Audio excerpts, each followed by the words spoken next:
I'm Laurence. I'm a senior research economist at the IFS, and today I'll be talking about our research on ethnic differences in private pension participation. I'll present, quite a lot of our results to start with, and then we'll have time for Q&A at the end. So to start with, a bit of context. As I'm sure you're all very aware, the UK is an ethnically diverse country. So according to the 2021 census, this is data for England and Wales, about 4% of the population is from a Black ethnic group, and about 9% is from an Asian ethnic group. And in particular, one ethnic group that we'll be focusing on for a lot of this talk, 4% is from a Pakistani or Bangladeshi ethnic background. And official statistics from the ONS, from the Office of National Statistics, show that there are really quite significant differences in average levels of wealth between different ethnic groups in the UK. So the most recent data on this suggests that average wealth for households headed by a white British household head is over £300,000, compared to less than £70,000 for households with a Black African or Bangladeshi household head. And of course, these differences in household wealth can be important. They can be important for many reasons. Household wealth can be used to insure people against adverse economic shocks they face, can be used to provide an income in retirement, and it can also be passed down onto future generations. Now, of course, there might be many reasons for these differences in wealth levels. They might be driven by differences in the age distribution of these different ethnic groups. Some might be younger on average than others, and we know there's differences in wealth by age. There could also be differences in average income between groups, and differences in, for example, the amount of time they spent in the UK. But there's increasing interest in whether these differences in wealth can be explained just by these observable, economic factors that you'd expect to explain them, or if there are other potentially more detailed mechanisms in play as well. And there has been some recent research looking into this, which has shown that there are differences in the types of assets invested in by different ethnic groups. So, for example, whether people are investing in housing or pensions or ISAs and so on. Now, for this talk, as suggested by the title, I'll be focusing on private pension wealth. This is the largest component of household wealth in the UK. It's actually larger than property wealth. And one of the reasons for this is that the vast majority of employees, at least, are saving in a private pension. And this is partly due to a recent policy called automatic enrolment. This was introduced between 2012 and 2018. And the way it works is that eligible employees have to be automatically enrolled into a workplace pension by their employer. So the decision of whether to save into a pension is an opt-out decision rather than an opt-in decision. And I've put the definition of eligible employees on the slide there. And previous research has shown that this policy of automatic enrolment had a large impact on the share of employees saving in a pension. It increased it dramatically, so that the vast majority of private sector and public sector employees are now saving into a workplace pension. And another impact it has was it reduced gaps in these pension participation rates by age and earnings. In other words, the share of younger and older workers saving in a pension is pretty similar, and the share of lower and higher earnings employees saving in a pension is also pretty similar. We're going to be focusing on differences in these workplace pension participation rates by ethnicity, focusing on this group of employees who are eligible for automatic enrolment. And to give you obviously a spoiler of the results, we are going to find that there are pretty significant differences in these pension participation rates between different ethnic groups. We're then going to firstly ask, well, what are the drivers of these differences? And I'll show you some evidence on this before turning to thinking about what might be the financial implications of these differences in pension participation rates in terms of people's retirement incomes. And the reason we're going to focus, and one thing I guess to highlight here is we are focusing on employees who are eligible for automatic enrolment.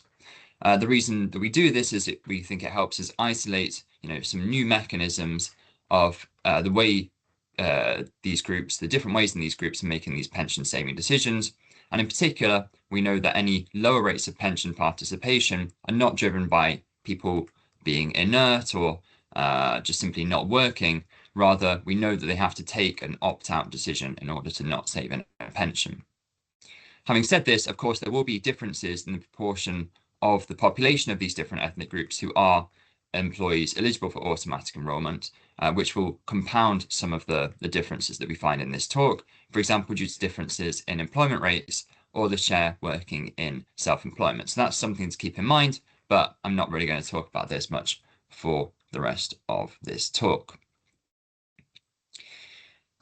So before talking about some of our results, I'm firstly going to talk briefly about the data that we use for our analysis. In a sense, the main data that we use for the analysis is the annual survey of hours and earnings, which has been linked to the 2011 census for England and Wales. The annual survey of hours and earnings is a survey that's completed by employers for a 1% sample of employees in Great Britain. And employers have to give information on these employees' pay, their hours of work, and importantly for us, their pension saving decisions.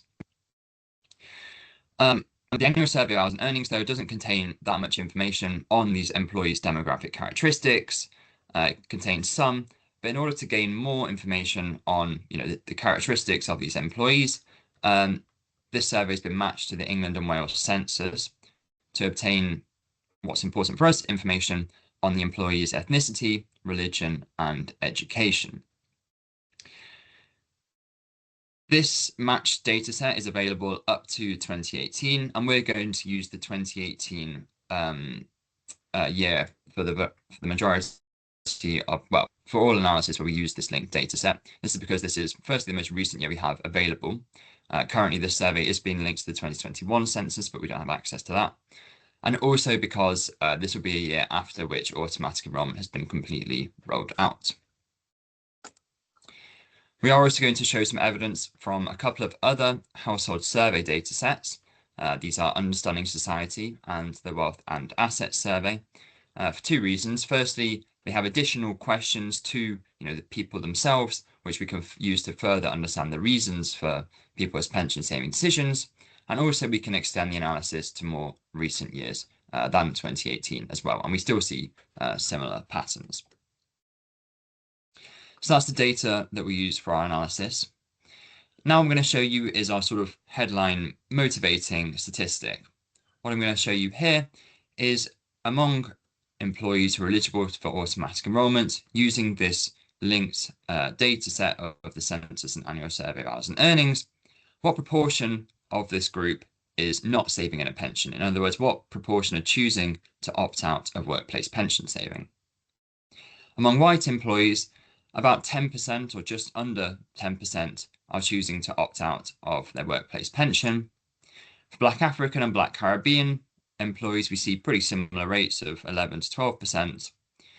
But for Pakistani and Bangladeshi employees, we see significantly higher opt-out rates of 16% for the Pakistani group and 24% for the Bangladeshi group. For the other ethnic groups you look at, Indian, other Asian, mixed, and this other group, we again see opt-out rates that are much closer to 10%. So it does seem like it's Pakistani and Bangladeshi ethnic groups who are particularly likely to opt out of their workplace pension. But of course, there are many differences, as I said before, in the characteristics of the typical person who will be in these groups. Might be differences in age, income, etc., which could cause these differences in opt-out rates. So the first thing we do is control for differences in observable individual job and employer characteristics. I'm going to show you the results here. Firstly, without including any controls, I'm just going to show you essentially what I showed you in the previous graph, but now I'm plotting everything as the difference in pension opt-out rate compared to the white ethnic group. So we see differences are pretty close to 0 up to 2 percentage points for some of these ethnic groups, but much larger differences in opt-out rates for the Pakistani and Bangladeshi ethnic groups. So that's without controlling for anything. But then we can add in a suite of controls to see whether these differences could explain these differences in opt-out rates.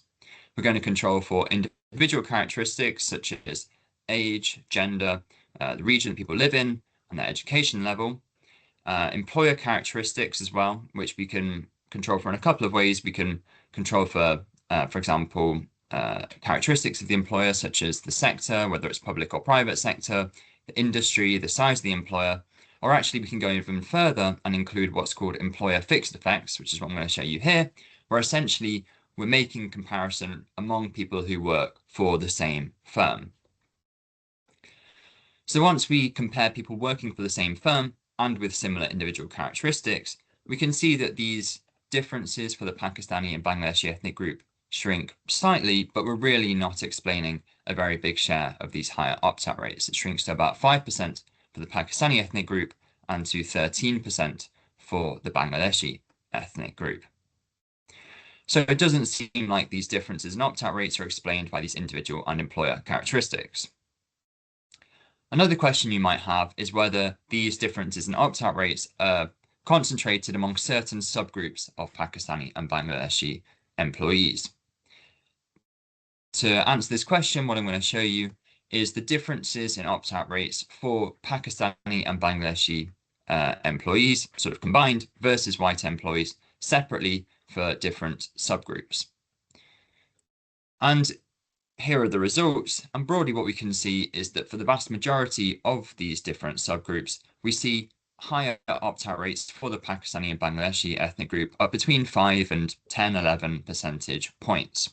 We see similar differences for men and women. It's not concentrated among just women or just men. If anything, we see slightly higher gaps in the public sector than in the private sector. And this we think is important because firstly, in the public sector, we know that people are going to be complying properly with automatic enrolment. And so we know that this isn't driven by, differences in employers, not really complying with the legislation properly. And also because in the public sector, pensions are really quite generous. And so if you're opting out of your pension, you're potentially losing a large portion of your pay package. I'll come back to this later. We see that the gaps are look to be larger for people who are born in the UK than born abroad. And again, we think this is informative. One reason you could think could be explaining these gaps is that people of Pakistani or Bangladeshi ethnic origin could be more likely to think they don't want to stay in the UK until their retirement, and so they might not want to save in a pension for this reason. But we think that this would probably be more likely among those who were born abroad than those who were born in the UK. So this results, the fact that we have higher gaps in opt-out rates for those born in the UK seems to suggest that this isn't the main driver. We also see gaps both for low and high earners, whether people have got a degree or not. The gaps are concentrated a bit more among younger workers, and we see similar gaps depending on employer size. But overall, we see a pretty consistent picture with these higher opt-out rates existing for the majority of subgroups of Pakistani and Bangladeshi employees. So the question now is what's explaining these higher opt-out rates? Going back to the chart I showed you a second, here, which shows the sort of raw difference in opt-out rates compared to the white ethnic group, and then controlling for individual job and employer characteristics, which doesn't shrink the gaps very much. What I'm going to do now is additionally add in a control for religion. So whether someone is Christian, not religious, Muslim, Hindu, etc. And we can see that this reduces the gaps for the Pakistani ethnic group basically to 0, and also shrinks the gap, substantially for the Bangladeshi ethnic group. So this could imply that religion is important for explaining these gaps. What does it even mean to control for religion, and why might we expect this to be the case? Well, firstly, it's important to point out that around 90% of Pakistani and Bangladeshi employees in our data report being Muslim. And we think that there could be, we have a hypothesis that this could be, a reason why this would be associated with differences in pension saving decisions, because Islam does provide teachings on the sort of things that people should and shouldn't be saving in. Now, of course, there can definitely be differences in how different people interpret Islamic teachings and what it means for their saving. But broadly, Islamic or saving that's consistent with Islamic teachings is thought to generally have to satisfy three requirements. Firstly, people shouldn't receive income from interest. So, for example, they should avoid investing in bonds, etc.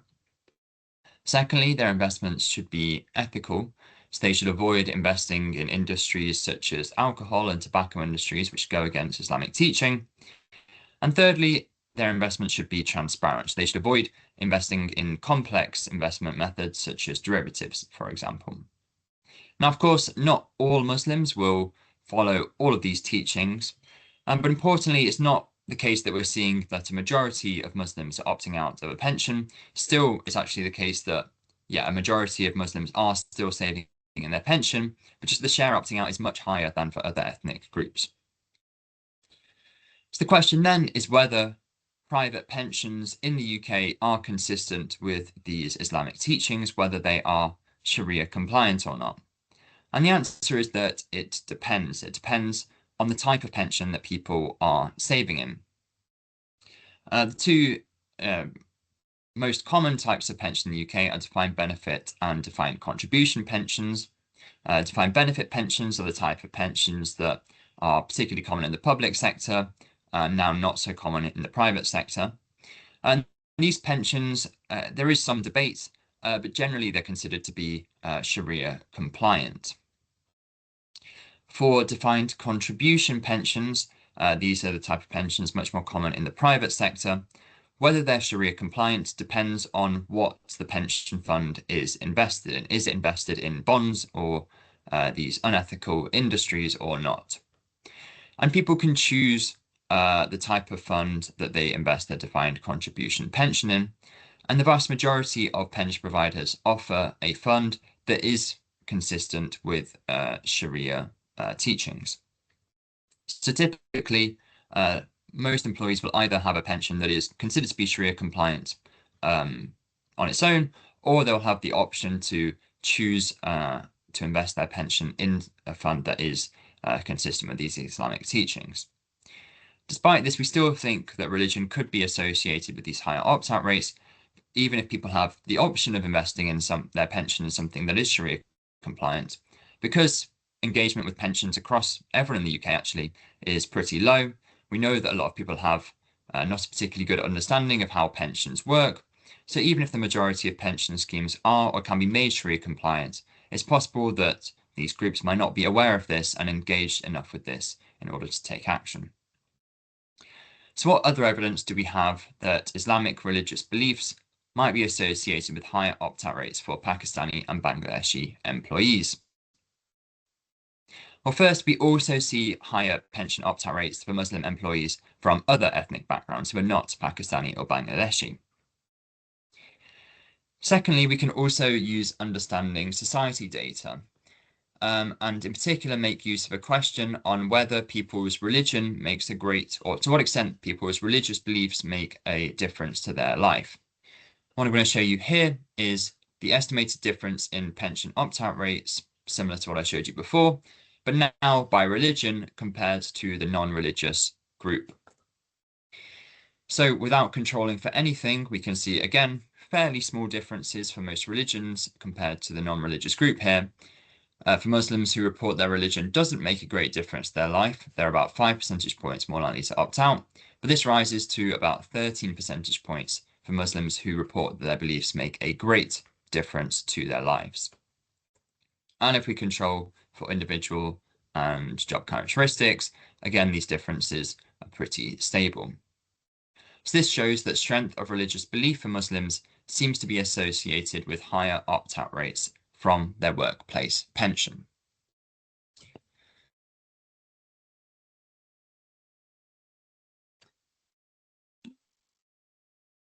The next question we can use also comes from Understanding Society, and it's a question on whether your religious beliefs affect your saving and investment decisions. And again, we can plot this by religion, and here I'm splitting out by whether Muslims are from a Pakistani and Bangladeshi ethnic background or not. And what we can see is that about a quarter of Muslims whether they're Pakistani, Bangladeshi or not, report directly that their religious beliefs affect their saving and investment decisions. There's another quarter reporting that it affects them a little. And these proportions are much higher than for the other religious groups that we look at. So it's plausible that, people's religious beliefs are directly affecting their saving and investment decisions. Unfortunately, there isn't a question in Understanding Society about pension saving decisions, but this is consistent with this. The next piece of evidence comes from the Wealth and Assets Survey dataset. And what we're going to do is look at other parts of people's wealth portfolios. As I said before, Islamic religious teachings would have implications for other types of saving as well. So what I'm going to do, and I'm only going to show this for Christian, Muslims, and other religions compared to the non-religious group. I've aggregated all of the religions just into one group because we have a smaller sample size in the Wealth and Assets Survey to make things clear. And what I'm going to do is show you the estimated difference in different types of wealth compared to the non-religious group by religion. So firstly, for interest-bearing financial assets, we can see that Christians have a pretty similar level of wealth and interest-bearing financial assets compared to the non-religious group, and this is after controlling for individual and job characteristics. The other religions have, if anything, slightly more. We can see that Muslims have a statistically significant lower level of wealth invested in these interest-bearing financial assets by just over £5,000 compared to the non-religious group. And this is consistent with Islamic religious teachings, which say that you shouldn't be receiving income from interest. Looking at non-interest-bearing financial assets, we don't see really any differences compared to the non-religious group for the Christian and other religious group. For Muslims, we see they have more wealth in these non-interest-bearing financial assets, sort of offsetting pretty much the lower level of wealth in interest-bearing financial assets. So this again is consistent with Muslims investing in financial assets to avoid receiving income from interest. Finally, we also look at property that's not held in people's main home, that source of wealth. We do actually see some substantial differences for some of the other religious group here. We also see Muslims look to be investing more in non-main property compared to Christians and the non-religious group as well. And this would be, again, suggesting that they're not saving in pensions or interest-bearing financial assets, but saving instead in assets that are more consistent with Islamic religious teachings on average. Finally, another potential explanation for these differences in opt-out rates could be differences in beliefs between ethnic groups on whether they think that investing in pensions is actually just a good deal or not. Differences in the expected rate of return on saving in a pension versus other assets. And we have some evidence, again, from the Wealth and Assets Survey, which suggests that this is not the case. I'm going to show you the share by these different religious groups, reporting that either pensions or property is the way to save for retirement that makes the most of their money. In other words, what's basically the highest return way to save for retirement. What we can see is that actually Muslims have slightly more likely to say that pensions is the way to save for retirement that makes the most of their money, slightly higher than the Christian and non-religious ethnic group. And they're also not particularly likely to say that property is the best way to save for retirement in terms of making the most of their money. So it doesn't seem to be the case that Muslims or Pakistanis and Bangladeshis are just not saving in pensions because they think they're going to get a low rate of return. And we can also look on whether they think it's a safe way to save for retirement. Here we do see slightly bigger differences, but actually as Muslims are less likely to say that pensions is the safest way to save for retirement than the non-religious and Christian group, but they give pretty similar responses to this other religious group, where we don't see these big differences in pension participation. So we still think that this is consistent with differences in expected returns not driving these higher opt-out rates for Pakistani and Bangladeshi or Muslim employees. So that's all the evidence I've got to show you on the drivers of these higher pension opt-out rates for Pakistani and Bangladeshi employees who are eligible for automatic enrolment. Before finishing, I'm going to talk about what are the potential financial implications of consistently opting out of a workplace pension. I'm talking about consistently opting out because, and this is what you'd expect, given that most people's religion doesn't change over time, we find that the higher opt-out rates of Pakistani and Bangladeshi employees are driven by employees who opt out for several consecutive years. So to try and answer this question, we're going to simply take an example, a typical Pakistani or Bangladeshi employee, and assume that they opt out of their pension for all of their working life. So what happens if they consistently opt out throughout their career? We're going to make an example profile of what their income might look like over time based on the average income that we see of this group in the current data and assumptions about how that income might change over time. And then with this sort of income profile for this typical Pakistani or Bangladeshi employee, we're going to compare their incomes in retirement under two scenarios. Firstly, when they always save in a private pension versus the alternative scenario where we're going to assume that they save in an ISA.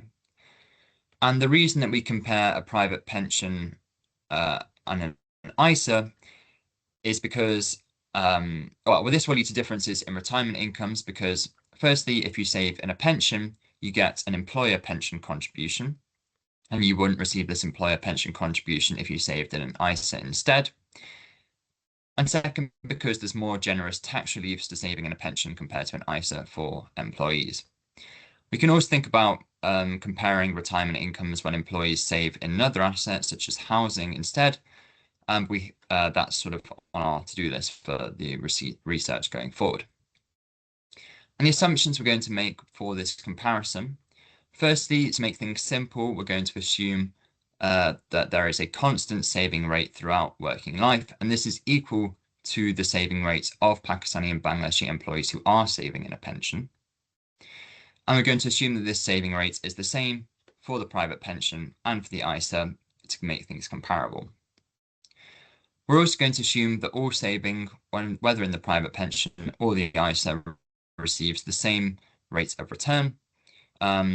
Of course, there could actually be differences in this in practice, but in pension, people often do, most of the investments are invested in a mix of stocks and bonds, and you can invest in this in an ISA as well. So we think that this is a way of consistently comparing the effect of the employer pension contribution and the tax relief. And we're going to assume that the individual retires at state pension age and then buys an inflation-linked annuity. So what are the results? What are the financial implications for this example individual? What I'm going to show is the percentage increase in retirement income from saving in the workplace pension consistently versus saving in the ISA. I'm going to split this into different sources. The first and the biggest source of the increase is from the employer pension contribution you get. This increases their annual retirement income by 40%. Versus saving in an ISA where you don't receive an employer pension contribution. And obviously this is actually really quite big, but employer pension contributions really can be quite an important part of the pay package for many groups, in particular in public sector jobs. And we do see, as I said before, these higher opt-out rates are, if anything, more important in the public sector than in the private sector. So many of these opting out employees are losing out on quite a large part of their pay package, and this shows up in their retirement income. There's also a bit of an increase in retirement income from extra pension tax relief on the individual or the employee contributions, plus some more from pension tax relief on the employer contributions. And this is particularly large compared to the pension tax relief from the individual contributions, as employer contributions are particularly tax advantaged. So overall, saving in a pension consistently versus saving in an ISA for this example individual who consistently chooses one or the other leads to about a 60% increase in retirement income. In other words, that's an increase of about £16,500 in retirement income per year, Obviously, this depends a lot on what we think about how income is going to grow between now and the future. But just to sort of give you a sense of the magnitude, we are talking about really quite a big effect on retirement incomes. So finally, to finish off with what we think are the policy implications of this research. Firstly, we think there's a case for increasing awareness of Sharia compliant pensions.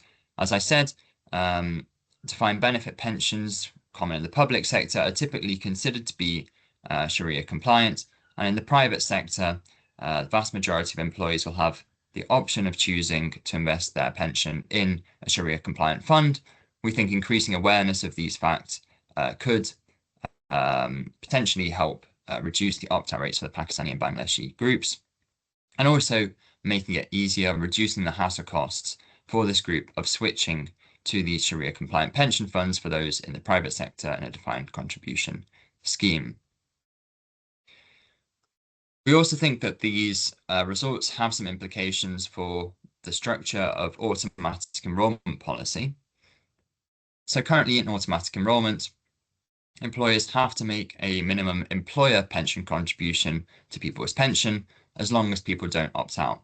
But if someone chooses to opt out of their pension, the employer doesn't have to make any pension contribution. So what this means, as I said before, Pakistani and Bangladeshi employees are losing out, or more likely to lose out on their employer pension contribution. One thing we suggested at the IFS in our recent review of the UK pension system is that this minimum employer pension contribution under automatic enrolment, we think there's a good case for it becoming non-contingent. That is, employees would receive this in their pension even if they choose to opt out. This would disproportionately benefit these Pakistani and Bangladeshi employees who would no longer be likely to lose out on this part of their remuneration. And we think this is still consistent with Islamic teachings, although of course, we need more than just us to say, but based on our conversations with people, if it's a part of your remuneration that you can't avoid, then this is still consistent with Islamic teachings. Other suggestions for automatic enrolment have been to increase the minimum contingent employer pension contribution from 3% of qualifying earnings, but this would, on the other hand, make those employees who opt out worse off, as they wouldn't receive any higher employer pension contribution. And we think that increasing the minimum employer pension contribution as part of automatic enrolment would be instant, i.e. reduce pay of people. More broadly, these results highlight that if you are providing financial incentives to save in a workplace pension, either through tax incentives or through automatic enrolment, for example, through these contingent employer pension contributions, groups that opt out will not be benefiting and potentially losing out from this. So it's important to understand why these groups are opting out and whether there are any unintended effects of this policy. Finally, we think there's a good case for more specific research into this issue, trying to understand in more detail the reasons for higher opt-out rates, and then trialing policy options to see what might be most effective. That's all from me.